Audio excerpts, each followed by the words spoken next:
স্বাগতম মই দীক্ষিত শৰ্মা আৰু এই মুহূৰ্তৰ এটা গুৰুত্বপূৰ্ণ বাতৰি ৰাজ্যত পঞ্চায়ত নিৰ্বাচনৰ কুচকাৱাজ তুংগত হৈছে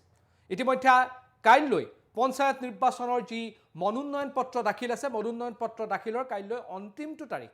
কিন্তু তাৰ সমান্তৰালকৈ এটা ৰাজনৈতিক দলত বিসম্বাদ স্পষ্ট হৈছে প্ৰাৰ্থিত্ব নাপায়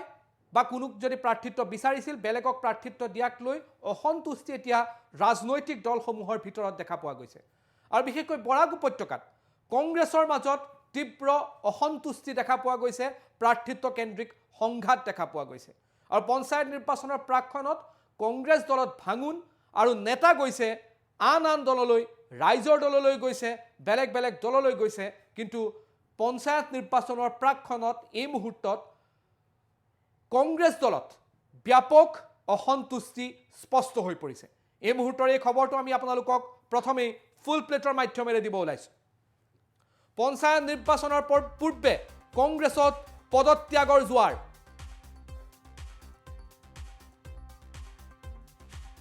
কংগ্ৰেছৰ জ্যেষ্ঠ কংগ্ৰেছী নেতাই ত্যাগ কৰিলে দল হাইলাকান্দি জিলা কংগ্ৰেছত সংঘাত পঞ্চায়ত নিৰ্বাচনৰ প্ৰাক্ষণত কংগ্ৰেছ ত্যাগ কৰি ৰাইজৰ দলত যোগদান শীৰ্ষ নেতাৰ এই মুহূৰ্তৰ ডাঙৰ খবৰ আমি আপোনালোকক জনাইছো পঞ্চায়ত নিৰ্বাচনৰ প্ৰাক্তন জিলা পৰিষদৰ সদস্য কামৰুল ইছলাম বৰভূঞাৰ পদত্যাগ তাৰ উপৰিও জয়নাল আবেদিন লস্কৰৰ আৰু মজুমদাৰ উপাধিৰ এজনেও ত্যাগ কৰিছে হাইলাকান্দিত দল জিলা পৰিষদৰ নিৰ্বাচনত কংগ্ৰেছৰ টিকট লাভৰ আশা কৰিছিলে তিনিওজনে কিন্তু প্ৰাৰ্থিত্ব নেপোৱাত অসন্তুষ্ট হৈ দল ত্যাগ কৰিছে দলীয় দ্বন্দ্ব আৰু বিবাদৰ ক্ষুব্ধ হৈ আনুষ্ঠানিকভাৱে ৰাইজৰ দলত যোগদান হাইলাকান্দিত পদত্যাগী দুই নেতাই নিৰ্বাচন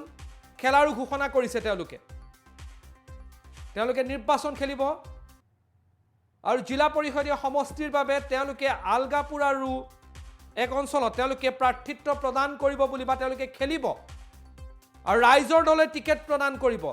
য'ত এই মুহূৰ্তত কংগ্ৰেছ আৰু ৰাইজৰ দলে বিধানসভা নিৰ্বাচনক লৈ তেওঁলোকে কথা বতৰা চলাই আছে যে তেওঁলোক নিৰ্বাচনত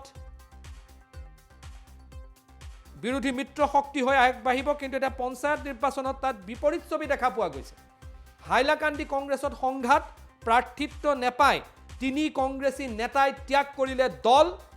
আৰু ৰাইজৰ দলত হাইলাকান্দিত তেওঁলোকে যোগদান কৰিছে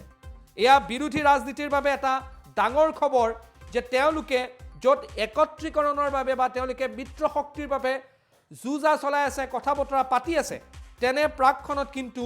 হাইলাকান্দিত কংগ্ৰেছৰ নেতাই প্ৰাৰ্থিত্ব নেপায় ৰাইজৰ দলত যোগদান কৰিছে ৰাইজৰ দলে তেওঁলোকক প্ৰাৰ্থিত্ব দিব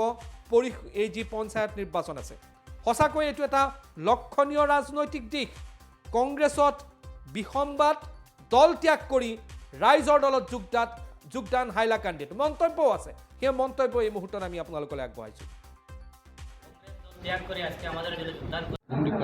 শ্ৰদ্ধাস্পদ ইলেক্ট্ৰনিক মিডিয়া বন্ধুসকল আজি আমাৰ ৰাইজৰ দলৰ এটা বৃহৎ যোগদান কৰ্মসূচী হৈছে পঞ্চায়ত নিৰ্বাচনত সামনে ৰাখি আজি আমাৰ যোগদান কৰ্মসূচী হৈছে আজি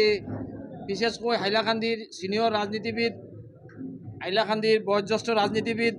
উৰখাবা ৰাজনীতিবিদ আলগাপুৰ কনষ্টিটুৱেঞ্চিৰ এক্স জিলা পৰিষদ জয়নাল আবেদিন আমাৰ দলত জইন কৰিছে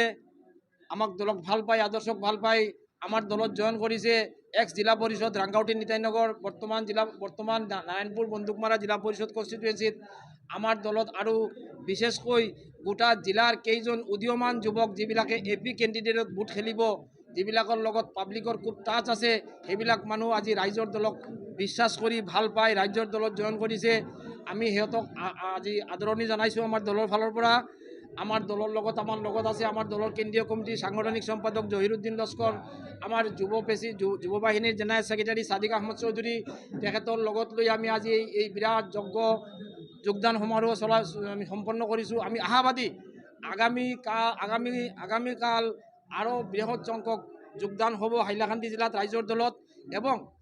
এইটো মই আমি পূৰ্ণ আশাবাদী যে আগামী পঞ্চায়ত নিৰ্বাচনত ৰাইজৰ দলে হাইলাকান্দি জিলা পৰিষদ বোৰ্ড গঠন কৰিব,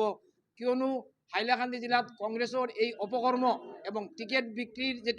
যিটো মানসিকতা সৃষ্টি হৈছে, হাইলাকান্দি ৰাইজে কংগ্ৰেছক আজি খুব বেয়া পাইছে। আমি ৰাইজৰ দলে আমাৰ দলৰ সভাপতিয়ে বাৰে বাৰে আবেদন কৰিছিল কংগ্ৰেছৰ লগত এলায়েন্স কৰি বিজেপিক প্ৰতিহত কৰাৰ কাৰণে বুট খেলিম আমি, কিন্তু ৰাইজৰ দলৰ অখিল গগৈৰ এই আহ্বানত কংগ্ৰেছে মিত্ৰজোঁটক কোনো ধৰণৰ সঁহাৰি জনা নাই এবং মিত্ৰজোঁটক অকলে ৰাখি সিহঁতে নিৰ্বাচন জিকি গৈছে বুলি সিহঁতে কংগ্ৰেছে ধাৰণা কৰি বুটত নামিছে। আমি ভাবিছিলোঁ কংগ্ৰেছৰ বিৰোধিতা নকৰিম, আমাৰ প্ৰধান শত্ৰু আছিল বিজেপি, আমি বিজেপিক প্ৰতিহত কৰাৰ কাৰণে আমি কংগ্ৰেছৰ লগ লাগি ভাবিছিলোঁ জিলা পৰিষদ খেলিম, কিন্তু এতিয়া মই বাধ্য হৈছোঁ। আমি গোটেইকেইটা জিলা পৰিষদত আগামীকাল আমি অহা একদিনৰ ভিতৰত আমি জিলা পৰিষদ কেণ্ডিডেট ঘোষণা দিম এবং আমি আশা কৰোঁ সমাজৰ নিপীড়িত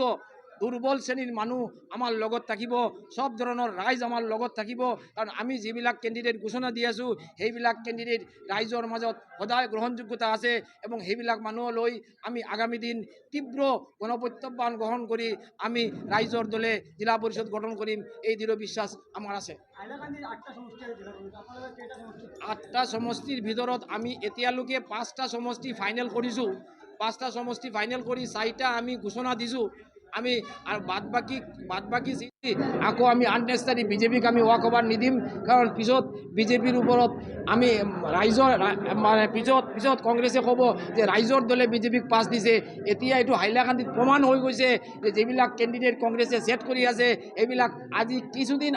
আগতেই বিজেপিৰ পৰা আহি কংগ্ৰেছত জইন কৰিছে, কোনোবা বেলেগ দলৰ পৰা আহি জইন কৰিছে, তেখেতৰ গণভিত্তি নাই। আজি বিজেপি আৰু কংগ্ৰেছ একই মুদ্ৰাৰ এপিঠ সিপিঠ, সেইকাৰণে আমি বিজেপিত প্ৰতিহত কৰাৰ কাৰণে আমি এতিয়া সিদ্ধান্ত লৈছোঁ আমি 5টা সিটত বুট খেলিম।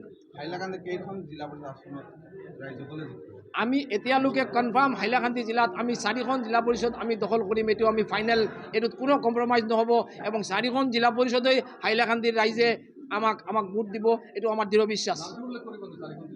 এই 4খন জিলা পৰিষদৰ ভিতৰত আমি নামটো কি উল্লেখ কৰিম, আমিতো কেণ্ডিডেট ঘোষণা দিছোঁ, আপোনালোকে পাইছে, গম পাইছে। এতিয়া আমাৰ ওচৰত 3জন আছে, আৰু এটা নাম আমি ৰাতিৰ ভিতৰত ঘোষণা দিম কোনটো জিলা পৰিষদ, আপোনালোকে শুনি ভাল পাব এবং সেই কেণ্ডিডেট আমি আশা কৰোঁ আমাৰ সামনত যে 3জন কেণ্ডিডেট আছে 3টা জিলা পৰিষদৰ যিকোনো কেণ্ডিডেটৰ লগত টক্কৰ দিবৰ কাৰণে আমাৰ কেণ্ডিডেট যথেষ্ট এফিচিয়েণ্ট। আমি ৰাতি যে কেণ্ডিডেটৰ ঘোষণা দিম আৰু এটা জিলা পৰিষদৰ, সেই জিলা পৰিষদত আপোনালোকে গম পাব যে আমাৰ কেণ্ডিডেট উইনেবল কেণ্ডিডেট এবং জিকিব পৰা কেণ্ডিডেট। সেইকাৰণে আমি এইটো এতিয়া ৰাজনীতিৰ কৌশলৰ কাৰণে আমি ডিক্লেয়াৰ দিয়া নাই। শ্ৰদ্ধাস্পদ